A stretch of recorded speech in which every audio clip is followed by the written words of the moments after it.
আরে স্টালিনদা, আসো আসো আসো আসো আসো আসো আসো। কেমন আছো তুমি? আছি তো বিন্দাস। তোর কি অবস্থা? আমি জোশ। তুমি বিন্দাস থাকবে না কে থাকবে বলো? আর তোমার মতো ডিরেক্টর আমার সাথে দেখা করতে আসছে ভাবতেই পারতেছি না। বাবা না, এসে উপায় আছে?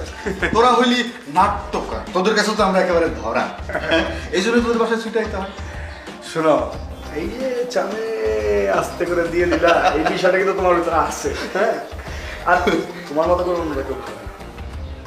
ভাববেও না ইয়ে করি ও সে তো অভিযোগ কায়দায় ঝাঁকা খায় খুবই আপসে, কি খুবই আপসে যে বাইরে বাইরে দিস।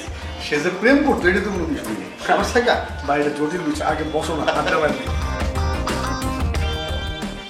বলো কি খাবা? চা, কফি, কোক, ঠান্ডা, হোয়াটএভার। এবং সেই সাথে তোমার ফেভারিট কুমিল্লার রসমালাই আছে অরিজিনাল। আচ্ছা, খাওয়া খাদ্যের বিষয়ে পরে করা যাবে, আগে কাজের কথাটা বলো বলো বলো। শোন, এই যে তোর যে ধারাবাহিক নাটকটা হচ্ছে এটা কিন্তু আমি ডিরেকশন দিচ্ছি। আরে কি বলো, এটা তো সেরকম সংবাদ রে ভাই, জোশ। এই মাত্রই তাসিফ ভাইয়ের সাথে সবকিছু ফাইনাল করে বাইরে এলাম। তোর ফোনেও খবরটা দিতে পারতাম, কিন্তু মনে হলো সামনাসামনি কই, এক্সাইটমেন্ট অন্যরকম না। চুপ। মাহমুদ ভাই তোরা ফোন করবি।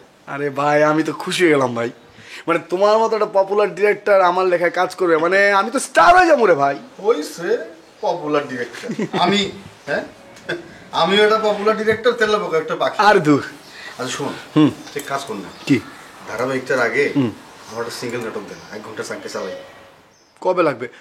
আচ্ছা তুমি এত ভালো নাট্যকার, তুমি আমার কাছে স্ক্রিপ্ট চাও কেন? আরে এইসব ফালতু কথা বাদ দে তো। আমি ভালো নাট্যকার ঠিক আছে, কিন্তু সেটা তো মঞ্চে।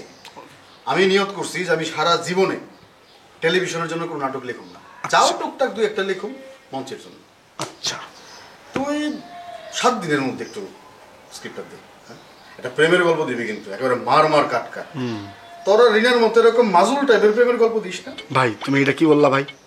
তুমি আমার আর রিনার লাভ স্টোরি, তুমি একটা মাজুল লাভ স্টোরি বললা, আর তো কষ্ট পেয়ে গেলাম, দুঃখ পেলাম রে ভাই।